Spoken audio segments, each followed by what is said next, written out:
Panginoon, sa bawat hininga na iyong ibinibigay, pagalingin mo ang aming katawan at palakasin ang aming kalusugan. Sa iyong salita ay nagkakaroon ng lakas ang mahina. Kaya ngayon, itinataas namin sa iyo ang bawat bahagi ng aming katawan. Palayasin mo ang anumang karamdaman, impeksyon, pamamaga at kahinaan. Putulin mo ang anumang ugat ng sakit na nagtatangkang manatili sa aming katawan. Sa pangalan ni Jesus, winawasak namin ang bawat atas ng karamdaman at kinakalagan ang aming sarili mula sa anumang tanikala ng paghihirap. Ikaw ang aming dakilang manggagamot. Walang sakit na mas malakas kaysa sa iyong kapangyarihan.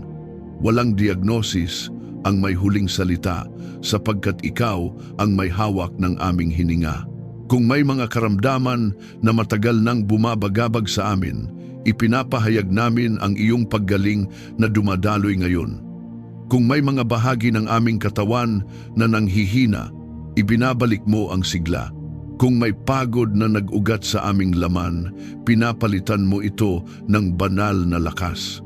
Sa bawat selula ng aming katawan, ipinapahayag namin ang buhay, kaayusan at pagpapanumbalik.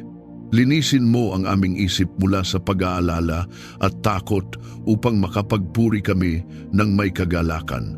Panginoon, alam mo ang mga gabing kami ay nababalot ng pangamba. Ang mga sandaling ang aming isipan ay dinadagsa ng negatibong kaisipan. Ngayon, sa iyong kapangyarihan, sinasaway namin ang espiritu ng takot, pagkabalisa at depresyon. Hindi ito maghahari sa amin. Pinalalaya mo ang aming isip mula sa paulit-ulit na pag-iisip na nagdadala ng panghihina. Pinupuno mo ang aming kaisipan ng iyong katotohanan, ng iyong mga pangako, at ng iyong kapayapaan. Kung may mga alaala ng sakit at trauma na patuloy na bumabalik, hinihiling namin ang iyong banal na paghilom. Takpan mo ng dugo ni Jesus ang bawat sugat ng nakaraan. Burahin mo ang kasinungalingan ng kaaway na nagsasabing kami ay hindi sapat, hindi karapat-dapat at hindi na makakaahon. Ipinapahayag namin na kami ay iyong mga anak, tinubos at minamahal. Ang aming isip ay pag-aari mo. Ang aming mga pag-iisip ay inaayon sa iyong kalooban. Ang anumang hindi galing sa iyo ay walang puwang sa amin.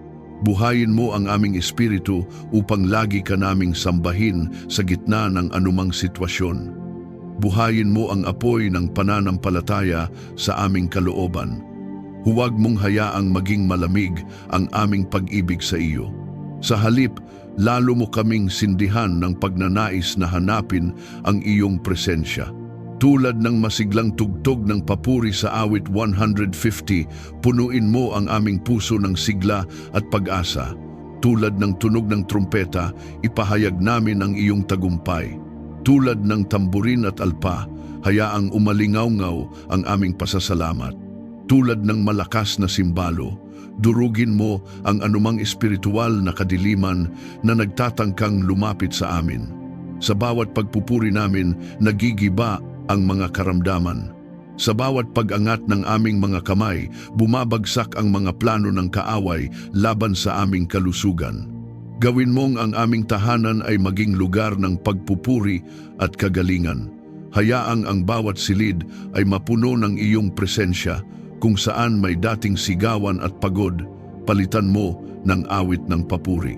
Kung saan may dati ng panghihina, palitan mo ng lakas at kagalakan. Italaga namin ang aming tahanan bilang lugar ng iyong kapangyarihan. Walang sakit ang mananatili. Walang espiritu ng karamdaman ang may karapatang tumira. Sa pangalan ni Jesus, ipinapahayag namin na ang aming tahanan ay sakop ng dugo ng kordero. Sa bawat papuri namin, maranasan namin ang iyong kapangyarihang nagpapagaling habang binabanggit namin ang iyong pangalan. May lakas na dumadaloy. Habang inaawit namin ang iyong kabutihan, may kapayapaang sumasakop. Ipinapahayag namin na ang aming katawan ay templo ng banal na espiritu. Kaya Anumang karamdaman na hindi galing sa iyo ay kailangang umalis. Inuutusan namin ang bawat sintomas na huminto. Inuutusan namin ang bawat kirot na mawala. Ang bawat parte ng aming katawan at ang aming paghinga ay nakaayon sa disenyo mo. Pinupuno mo kami ng iyong banal na presensya. Hayaang ang iyong mga anghel ay magbantay sa aming paligid, naglilingkod ayon sa iyong kalooban para sa aming kapakanan. Hayaang ang banal na Espiritu ay patuloy na kumilos sa aming kalooban, nagbibigay buhay, nagbibigay lakas, at nagpapaalala ng iyong mga pangako. Hindi kami magpapadala sa takot. Hindi kami magpapasakop sa sakit. Kami ay tatayo sa iyong salita. Panginoon, pinipili naming magtiwala. Kahit may proseso, kahit may paghihintay, nananalig kami na ikaw ay kumikilos. Ang iyong kapangyarihan ay hindi nababawasan. Ang iyong awa ay sariwa sa bawat yugto ng aming buhay. Sa aming kahinaan, lalo mong ipinapakita ang iyong kalakasan. Sa aming pag-iyak, ikaw ang nagbibigay aliw. Sa aming pagod, ikaw ang nagbibigay pahinga. Ipinapahayag namin ang kabuuang kagalingan, hindi lamang sa katawan, kundi pati sa isip at espiritu. Ang aming pagtulog ay magiging payapa. Ang aming paggising ay may lakas. Ang aming mga salita ay puno ng pananampalataya. Ang aming puso ay puno ng pag-asa. Hindi kami mananatili sa kalagayan ng pagkasira, sapagkat ikaw ang Diyos ng pagpapanumbalik. Kung may mga nakikinig at nakikisama sa panalangin ito, hinihiling namin na ang parehong kapangyarihan ng kagalingan ay dumaloy sa kanila. Walang distansya sa iyong presensya.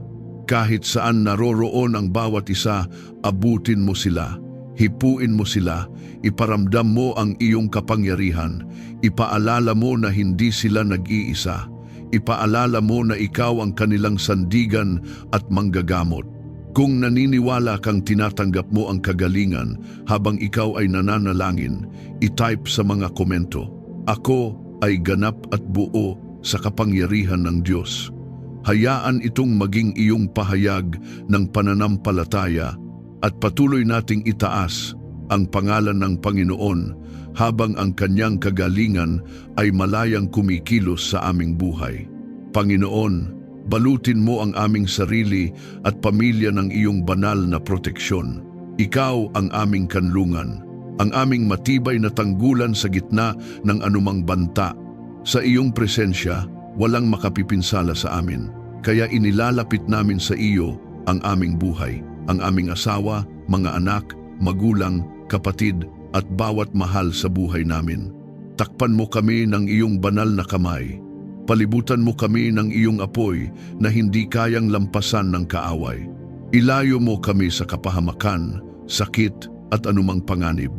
Kung may mga planong masama na inihahanda laban sa amin, ibunyag mo at wasakin. Kung may mga bitag na nakalatag sa aming daraanan, alisin mo bago pa namin marating.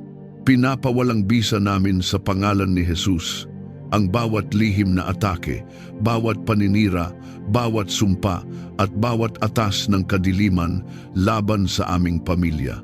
Walang sandatang ginawa laban sa amin ang magtatagumpay. Ang bawat dila na maglalakas loob na magsalita ng masama ay hahatulan ng iyong katotohanan. Tulad ng malakas na tunog ng trumpeta sa papuri, hayaang manaig ang iyong kapangyarihan laban sa anumang masama. Sa bawat pagpupuri namin, nagigiba ang mga kuta ng kaaway. Sa bawat pagbanggit namin ng iyong pangalan, umaatras ang kadiliman. Ipinapahayag namin na ang aming tahanan ay teritoryo ng kaharian ng Diyos. Walang espiritu ng karahasan, aksidente, karamdaman o pagkawasak ang may karapatang pumasok. Ang dugo ni Jesus ang nakatatak sa aming pintuan. Bantayan mo ang aming paglabas at pagpasok araw-araw. Sa aming paglalakbay, maging sa maikliman o mahabang biyahe, ikaw ang aming kasama. Ilayo mo kami sa aksidente, sa kapalpakan ng iba, at sa anumang hindi inaasahang panganib. Bigyan mo kami ng alertong isipan at maingat na hakbang. Kung may panganib sa unahan, hadlangan mo kami.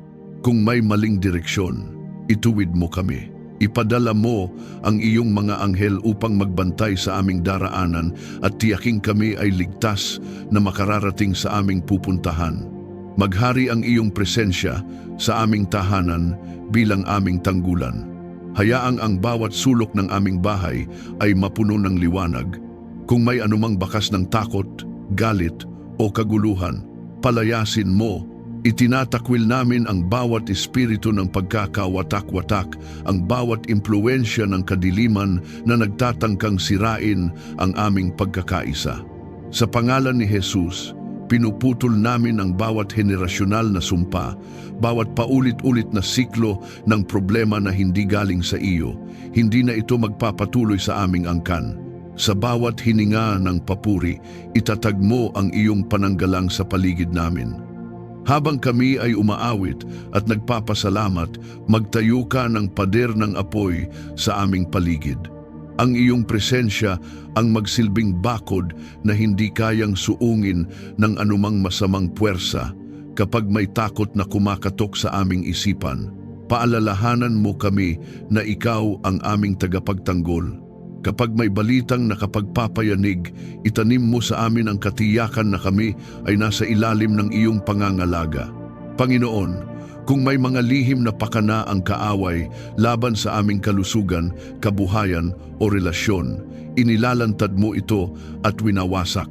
Hindi kami mabibiktima ng panlilinlang. Hindi kami mahuhulog sa bitag ng kasinungalingan.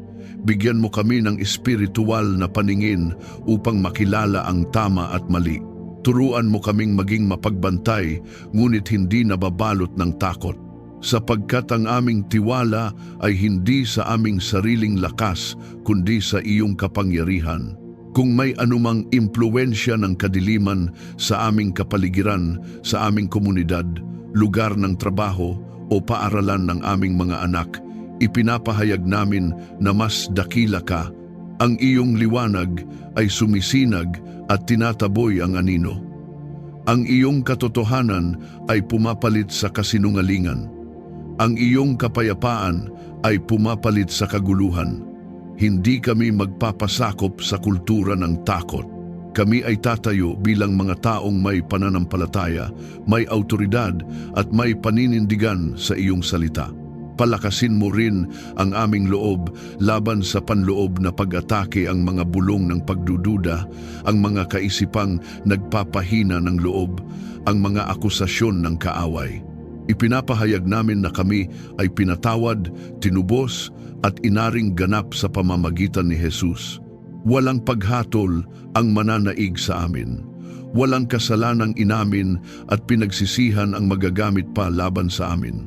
Ang aming pagkakakilanlan ay nakaugat sa iyo. Panginoon, gawin mong matatag ang aming pananampalataya. Kapag may bagyo, hindi kami matitinag. Kapag may pagsubok, hindi kami uurong. Ang aming pamilya ay nakatayo sa bato na ikaw. Anumang hangin ng pagsubok ang dumaan, mananatili kaming nakatindig sapagkat ikaw ang aming pundasyon. Pinupuno mo kami ng iyong presensya. Ang banal na espiritu ang patuloy na gumagabay at nagbababala kapag may panganib. Ang iyong mga anghel ay kumikilos ayon sa iyong utos para sa aming kapakanan. Hindi namin sila sinasamba, ngunit nagpapasalamat kami sapagkat ikaw ang nag-aatas sa kanila na maglingkod para sa amin na magmamana ng kaligtasan. Ipinapahayag namin na kami ay ligtas sa ilalim ng iyong mga pakpak. Ang aming isip ay panatag, ang aming puso ay matatag, ang aming tahanan ay payapa, ang aming pamilya ay protektado, at anumang tangkang sirain ito ay mabibigo. Kung ikaw ay sumasampalataya na ang Diyos ang iyong tagapagtanggol, i-type sa mga komento, "Ang Panginoon ang aking kanlungan at ako ay ligtas sa Kanya." Ito ay simpleng pahayag ng pananampalataya sa Kanyang walang sawang pag-iingat. Panginoon, punuin mo ang aming puso ng kapayapaang nagmumula sa iyo. Hindi ito kapayapaang pansamantala o nakabatay sa kalagayan, kundi kapayapaang malalim, matatag at hindi natitinag ng anumang bagyo ng buhay. Sa gitna ng ingay ng mundo, ikaw ang aming katahimikan. Sa gitna ng kaguluhan, ikaw ang aming pahinga. Kaya inilalapit namin sa iyo ang bawat alalahanin, bawat bigat at bawat gumugulo sa aming damdamin. Ipatong mo ang iyong kamay sa aming dibdib at patahimikin mo ang anumang unos na namumuo sa loob namin. Kung may mga alitan at hindi pagkakaunawaan sa aming pamilya, pawiin mo ito. Kung may mga salitang nakasakit, turuan mo kaming magpakumbaba at humingi ng tawad. Kung may mga sugat na matagal nang hindi naghihilom, hipuin mo at pagalingin. Huwag mong hayaang ang pride ang manaig.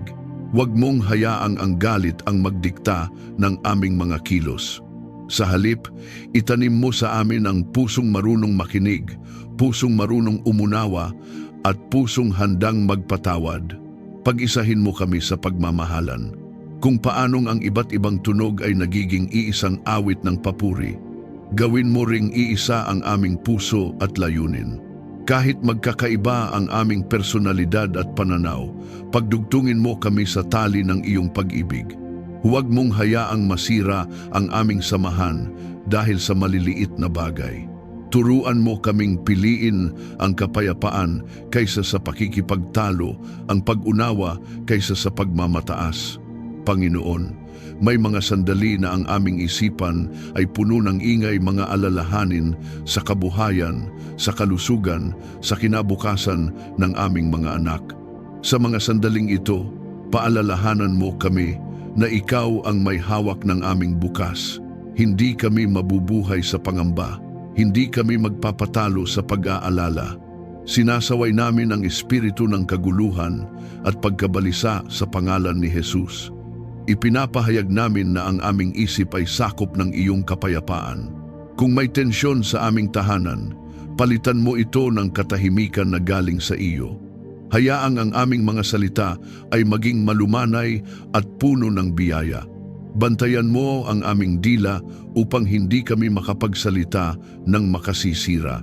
Bigyan mo kami ng disiplina na manahimik kung kinakailangan at magsalita lamang ng makapagpapatibay. Ang aming tahanan ay hindi magiging lugar ng sigawan at sumbatan, kundi lugar ng pagdamay at pag-unawa.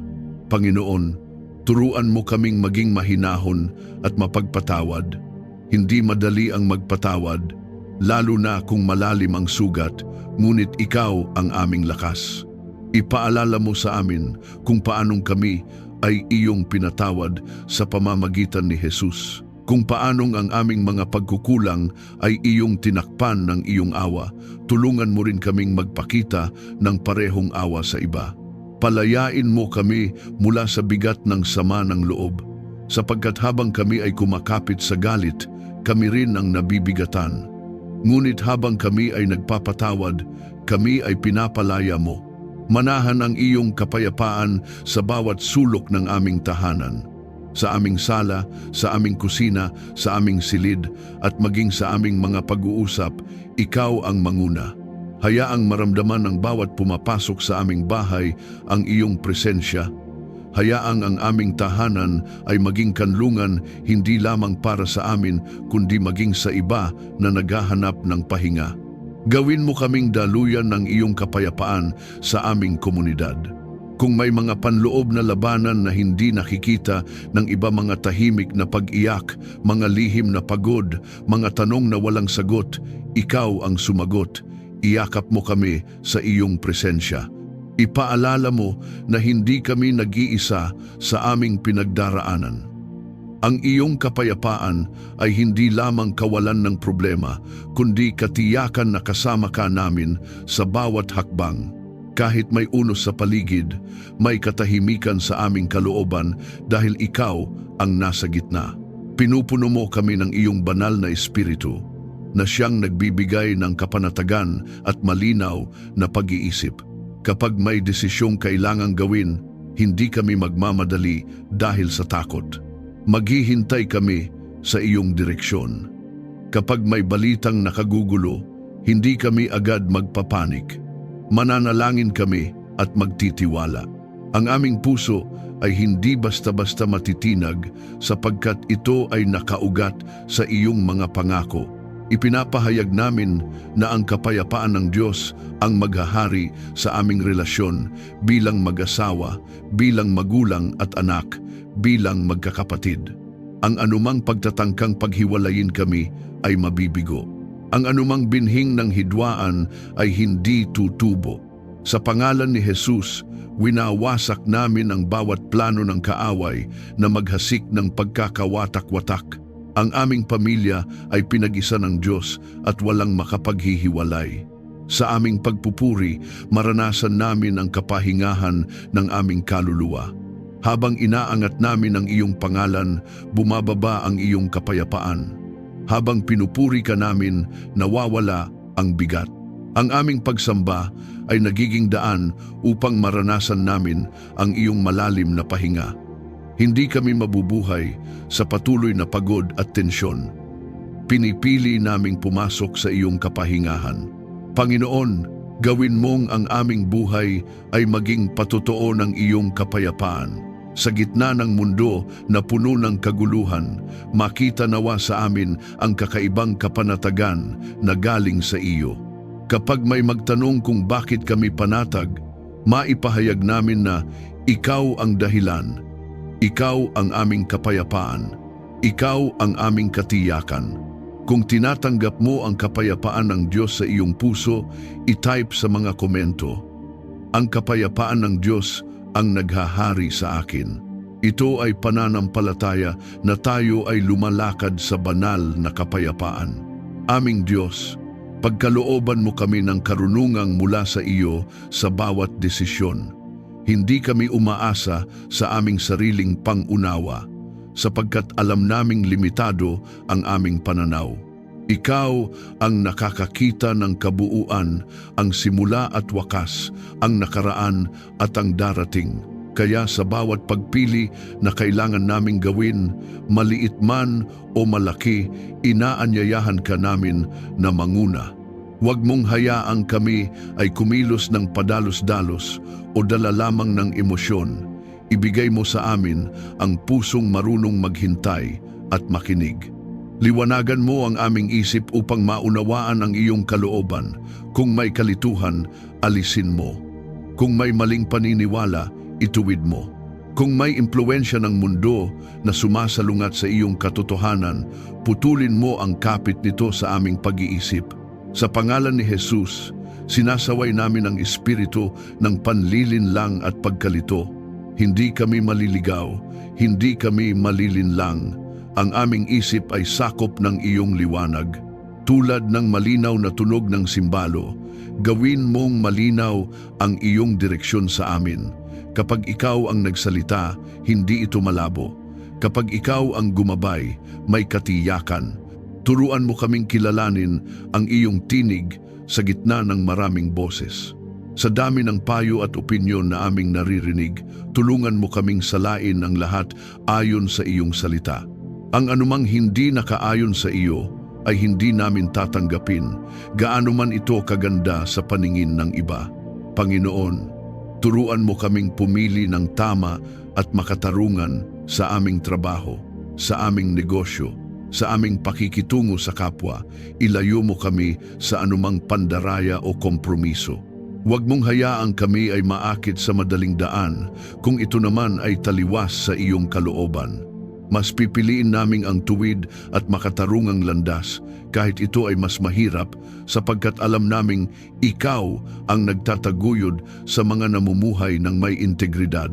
Kung may mga desisyong may kinalaman sa aming pamilya, sa pagpapalaki ng aming mga anak, sa paggastos ng aming kabuhayan, sa pagplano ng aming hinaharap, bigyan mo kami ng malinaw na isip at pusong sensitibo sa iyong gabay. Huwag mong hayaang kami ay magpadala sa takot o sa presyon ng iba. Ang aming pamantayan ay hindi ang uso o ang sinasabi ng karamihan, kundi ang iyong katotohanan. Palalimin mo ang aming pagkaunawa sa iyong salita. Habang kami ay nagbabasa at nagbubulay-bulay, buksan mo ang aming espiritual na mga mata.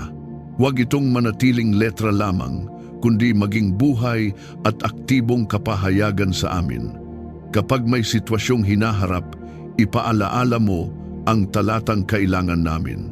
Kapag may tukso, ipaalala mo ang iyong babala. Kapag may panghihina, ipaalala mo ang iyong pangako. Sa espiritual na pakikibaka, bigyan mo kami ng karunungang makilala ang estratehiya ng kaaway. Hindi kami lalaban ng walang alam. Hindi kami kikilos ng walang panalangin. Ipakita mo sa amin kung kailan mananahimik at kung kailan magsasalita. Ipakita mo kung kailan maghihintay at kung kailan hahakbang. Ang aming laban ay hindi laban sa laman at dugo, kaya turuan mo kaming gumamit ng espiritual na sandata pananampalataya, katotohanan, katuwiran at panalangin. Panginoon, kung may mga pagkakamali kaming nagawa dahil sa kakulangan ng karunungan, patawarin mo kami. Ituwid mo ang aming landas. Ibalik mo kami sa tamang direksyon. Ikaw ang Diyos na nagbibigay ng panibagong pagkakataon. Hindi mo kami hinahayaang manatili sa kamalian. Sa halip, hinuhubog mo kami upang maging mas maingat at mas matalino sa susunod. Turuan mo rin kaming makinig sa payo ng mga taong iyong inilalagay sa aming paligid. Bigyan mo kami ng kababaang loob na tanggapin ang payo kung ito ay mula sa iyo. Alisin mo ang pagmamataas na nagsasabing, alam na namin ang lahat, sapagkat ang tunay na marunong ay marunong ding makinig. Ang tunay na may karunungan ay marunong umamin kapag nagkamali. Sa aming mga salita, bigyan mo kami ng karunungan kung paano magsalita. Huwag hayaang ang aming bibig ay maging sanhi ng gulo. Sa halip, gawin mo itong instrumento ng katotohanan at pag-ibig. Kapag kami ay magbibigay ng payo, tulungan mo kaming magsalita ng may biyaya. Kapag kami ay haharap sa mahirap na pag-uusap, samahan mo kami upang maging malinaw ngunit mahinahon. Sa aming pagpupuri, buksan mo ang mas malalim na pagkakilala sa iyo. Habang itinataas namin ang iyong pangalan, inihahayag mo ang iyong puso. Habang sinasamba ka namin, mas nakikilala namin ang iyong katangian. Ikaw ay banal, matuwid, mahabagin at tapat. At habang mas nakikilala ka namin, mas nagiging malinaw kung paano kami dapat mamuhay. Ipinapahayag namin na ang aming isip ay hindi pag-aari ng kalituhan kundi ng kapayapaan. Ang aming mga desisyon ay hindi bunga ng takot kundi ng pananampalataya. Ang aming direksyon ay hindi hinuhubog ng mundo kundi ng iyong salita.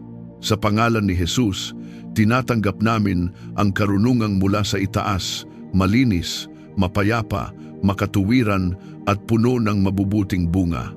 Kung ikaw ay humihingi ng karunungan mula sa Diyos, i-type sa mga komento, ang karunungan ng Diyos ay tinatanggap ko. Ama, gabayan mo kami sa landas na iyong inihanda para sa amin. Hindi namin nais na maglakad ayon lamang sa aming sariling plano. Maraming beses na kapag kami ang nanguna, kami ay napagod, naligaw at nasaktan. Kaya ngayon, buong pagpapakumbaba naming isinusuko sa iyo ang aming mga direksyon, pangarap at hakbang. Ikaw ang aming pastol. Kung ikaw ang nangunguna, kami ay hindi mawawala. Sa bawat hakbang, ipaalala mo na ang aming buhay ay para sa iyong kaluwalhatian. Hindi lamang sa malalaking bagay, kundi maging sa maliliit na gawain sa aming trabaho, sa aming pakikitungo sa pamilya, sa aming paglilingkod naway makita ang iyong liwanag sa amin. Huwag mong hayaang kami ay mabuhay para sa pansariling ambisyon lamang. Linisin mo ang aming motibo. Kung may pagnanais kaming hindi nakaayon sa iyong kalooban, baguhin mo ito. Itugma mo ang tibok ng aming puso sa tibok ng iyo. Tulad ng ritmo ng tamburin at alpa, itakda mo ang tamang direksyon ng aming mga plano. Kung may plano kaming hindi mo kalooban, hadlangan mo ito kahit masakit sa aming damdamin. Mas mabuti ang pagsasara ng pintuang hindi mo binuksan kaysa makapasok kami sa lugar na maglalayo sa amin sa iyo. Bigyan mo kami ng sensitibong espiritu upang maramdaman kung kailan ka nagsasabi ng maghintay, lumakad o huminto. Ilayo mo kami sa maling landas at ilapit sa iyong kalooban. Kung may tukso na nag-aalok ng madaling tagumpay, ngunit may kapalit na kompromiso, palakasin mo ang aming loob na tumanggi. Kung may relasyon, oportunidad o desisyon na magdadala sa amin palayo sa iyong presensya, ipakita mo agad ang babala. Sa pangalan ni Jesus, tinatanggihan namin ang bawat bitag ng kaaway na nakatago sa anyo ng magandang pagkakataon ngunit puno ng panganib. Panginoon, gabayan mo kami sa aming kabuhayan. Ituro mo kung saan kami dapat maglingkod, kung paano namin gagamitin ang aming kakayahan at paano namin pamamahalaan ang iyong mga pagpapala. Huwag mong hayaang masayang ang mga pagkakataong bigay mo. Turuan mo kaming maging tapat at masipag. Kapag may pagbabago na kinakailangan, bigyan mo kami ng tapang na sumunod kahit hindi namin nakikita ang buong larawan. Sa aming pamilya, ikaw ang manguna. Gabayan mo kaming mga magulang sa pagpapalaki ng aming mga anak. Turuan mo kaming maging halimbawa ng pananampalataya at integridad. Kung kami ay mga anak, turuan mo kaming rumespeto at magmahal. Sa bawat relasyon, ikaw ang sentro. Huwag mong hayaang ang impluwensya ng mundo ang humubog sa aming tahanan. Ang iyong salita ang maging pamantayan ng aming pamumuhay. Sa aming patuloy na pagpupuri, marinig namin ang iyong malinaw na tinig. Habang kami ay sumasamba, alisin mo ang ingay ng pagdududa. Habang kami ay nananalangin, patatagin mo ang aming loob. Turuan mo kaming makinig, hindi lamang sa pamamagitan ng tainga, kundi sa pamamagitan ng pusong handang sumunod. Sapagkat ang tunay na gabay ay hindi lamang naririnig, kundi sinusunod. Kung may bahagi ng aming buhay na kami ay naliligaw ngayon, ibalik mo kami sa tamang daan. Kung kami ay napagod sa kakahanap ng direksyon, ipaalala mo na hindi mo kami iniwan. Ikaw ang Diyos na naghahanap sa naliligaw at umaakay pabalik sa tamang landas. Hindi pa huli ang lahat habang ikaw ang aming gabay. Pinupuno mo kami ng iyong banal na espiritu na siyang ilaw sa aming daraanan. Kapag madilim ang paligid, ikaw ang aming tanglaw. Kapag hindi malinaw ang susunod na hakbang, sapat na ang liwanag na ibinibigay mo para sa kasalukuyan.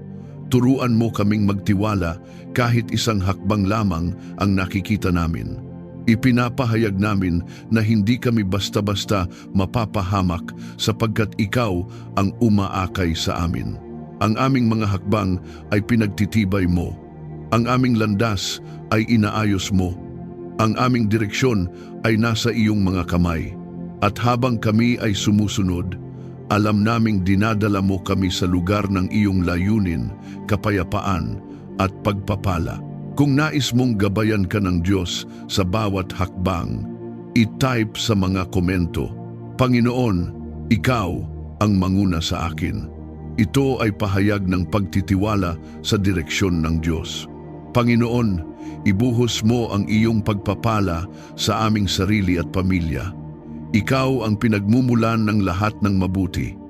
Ang bawat mabuting kaloob at ganap na handog ay nagmumula sa iyo. Kaya inilalapit namin sa iyo ang aming mga pangangailangan, ang aming mga pangarap at ang aming mga gawain. Huwag mo lamang kaming pagpalain sa panlabas na bagay, kundi pagpalain mo kami ng pusong marunong magpasalamat at magtiwala. Pagpalain mo ang aming kabuhayan at mga gawain. Ikaw ang nagbibigay sa amin ng lakas upang magtrabaho, ng karunungan upang magplano, at ng oportunidad upang umasenso. Kung may kakulangan, ikaw ang magpuno. Kung may pagkatuyot, ikaw ang magpaulan. Ipinapahayag namin na ang aming mga kamay ay pagpapalain mo. Ang aming mga proyekto ay itataguyod mo. Ang aming mga pagsisikap ay hindi masasayang sapagkat ikaw ang kasama namin. Tinatanggihan namin sa pangalan ni Jesus ang espiritu ng kakapusan at matinding pag-aalala tungkol sa pananalapi. Hindi kami magpapaalipin sa takot na baka hindi sapat ang aming kinikita. Ikaw ang aming tagapagtustos. Ikaw ang aming Jehovah Jireh. Kahit may mga panahong tila kapos, naniniwala kami na ikaw ay gumagawa ng paraan. Binubuksan mo ang mga pintuan na walang makapagsasara at isinasara mo ang mga pintuan na hindi para sa amin. Naway umapaw ang kagalakan sa aming tahanan. Huwag mong hayaang ang pagpapala ay maging dahilan ng pagmamataas, kundi maging dahilan ng mas malalim na pagsamba. Kapag kami ay pinagpala mo, itaas namin ang aming mga kamay at sasabihing, ikaw ang may gawa nito. Kapag may magandang balita, ang unang lalabas sa aming bibig ay papuri sa iyo. Ang aming tahanan ay hindi lamang mapupuno ng material na bagay, kundi ng awit ng pasasalamat. Pagpalain mo ang aming relasyon at samahan bilang pamilya. Huwag mo lamang kaming pagyamanin sa pananalapi, kundi pagyamanin mo kami sa pag-ibig, pag-unawa at pagkakaisa. Kung may lamat sa aming samahan, pagalingin mo. Kung may hindi pagkakasundo, pag-isahin mo. Ang tunay na pagpapala ay hindi nasusukat sa dami ng ari-arian, kundi sa lalim ng pagmamahalan. Gawin mong matibay ang aming pundasyon bilang pamilya.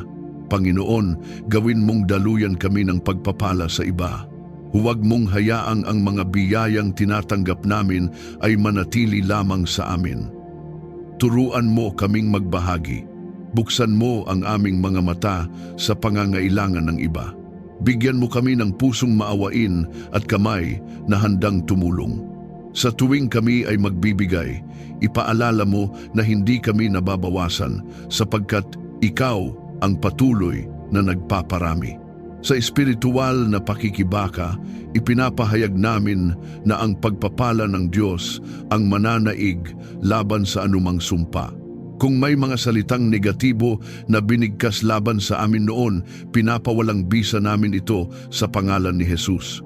Kung may henerasyonal na kakulangan o kabiguan sa aming angkan, dito ito nagtatapos. Ipinapahayag namin ang bagong simula. Ipinapahayag namin ang pag-angat. Ipinapahayag namin ang pagdaloy ng biyaya sa aming pamilya. Panginoon, pagpalain mo ang aming kalusugan upang patuloy kaming makapaglingkod. Pagpalain mo ang aming isip upang makapag-isip ng malinaw. Pagpalain mo ang aming espiritu upang manatiling nag-aalab sa iyo. Ang iyong pagpapala ay sumasaklaw sa kabuuan ng aming pagkatao. Hindi lamang panlabas na tagumpay, kundi panloob na kapayapaan at katatagan. Sa bawat hininga ng papuri, maranasan namin ang kasaganaan ng iyong biyaya. Habang kami ay nagpapasalamat, mas lalo mong binubuksan ang langit sa amin. Habang kinikilala namin ang iyong kabutihan, mas lalo mong ipinapakita ang iyong katapatan. Hindi kami mabubuhay sa pagrereklamo, kundi sa papuri. Hindi kami magtutuon sa wala, kundi sa kung ano ang meron at sa kung ano ang ipinapangako mo. Kung may mga pangarap kaming tila matagal nang naghihintay ng katuparan, ipaalala mo na ikaw ang may tamang panahon. Huwag mong hayaang kami ay mainip at gumawa ng sariling paraan na maglalayo sa amin sa iyo. Turuan mo kaming maghintay ng may pananampalataya, sapagkat ang pagpapalang galing sa iyo ay walang kasamang kapighatian. Ipinapahayag namin na kami ay pinagpala upang maging pagpapala. Ang aming tahanan ay pagpapalain mo. Ang aming kabuhayan ay pagpapalain mo. Ang aming mga anak ay pagpapalain mo. Ang aming mga gawain ay pagpapalain mo. At sa lahat ng ito, ikaw ang aming itataas at pararangalan. Kung ikaw ay sumasampalataya sa pagpapala ng Diyos, i-type sa mga komento, pinagpala ako ng Diyos at ako ay magpapala rin. Hayaan itong maging iyong pahayag ng pananampalataya sa pagbuhos ng kanyang kapangyarihan. Panginoon, ipagkaloob mo ang tagumpay sa aming mga laban sa buhay. Ikaw ang aming sandata at kalasag. Hindi kami lalaban ng nag-iisa. Ikaw ang aming kakampi, ang aming matibay na sandigan. Bigyan mo kami ng lakas ng loob upang harapin ang bawat pagsubok. Kung may takot na sumusubok, humadlang sa amin. Palitan mo ito ng tapang. Kung may pagod na nagpapahina sa amin, punuin mo kami ng panibagong sigla. Tinatanggihan namin ang espiritu ng pagkatalo at kawalan ng pag-asa sa pangalan ni Jesus. Hindi kami susuko, hindi kami uurong, sapagkat ang Diyos na nasa amin ay higit na makapangyarihan kaysa anumang laban na nasa harapan namin. Tulad ng malakas na pagpupuri sa awit 150, ipahayag namin ang iyong kapangyarihan sa gitna ng hamon. Habang ang iba ay nag-aalinlangan, kami ay magpupuri. Habang ang sitwasyon ay tila imposible, kami ay magtataas ng aming tinig at magsasabing, Ikaw ang Diyos na gumagawa ng paraan. Ang aming papuri ang magiging sigaw ng aming pananampalataya. Ang aming pananalangin ang magiging sandata laban sa bawat atake ng kaaway.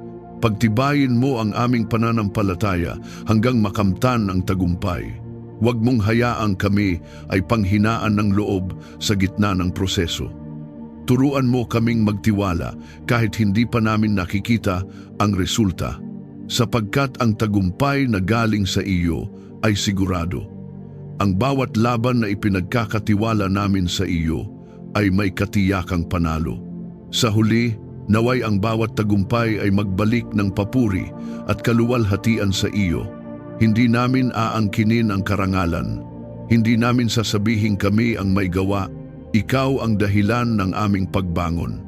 Ikaw ang dahilan ng aming paninindigan. Ikaw ang dahilan ng aming pagtatagumpay.